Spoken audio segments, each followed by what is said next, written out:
Hi, I'm Mark Green with the Oklahoman in Washington. In the months leading up to the Summer Olympics in China, President Bush resisted calls to boycott the opening ceremonies in Beijing, saying engagement is the best way to elevate human rights, political freedom, and more openness there.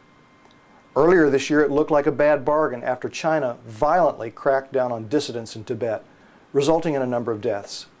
Some world leaders said they wouldn't come to Beijing for opening night, but Bush stayed on the guest list.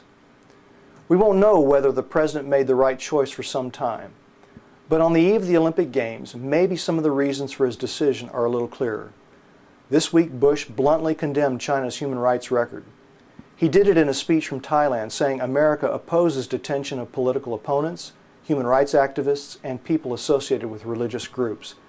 And then he headed for Beijing, perhaps knowing that by going there he would gain the best platform for drawing attention to Chinese policies. Certainly, Bush's speech could resonate without him going to China, but I've got to believe it has a greater effect because he will be there. He'll be asked about it by reporters, and the issue will never be far from the surface as long as he is in China. In the process, things will be uncomfortable and awkward for his Chinese hosts, probably more so than if Bush had joined other heads of state on the no-show list.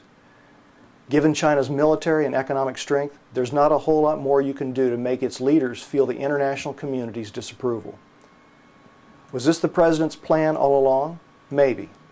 And certainly China might just blow off his criticisms.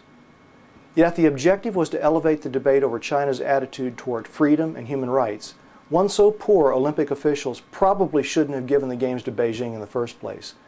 It's hard to imagine anything more effective than George W. Bush taking the presidential megaphone inside the gates, forcing Chinese officials to deal with it during their prized Olympic Games.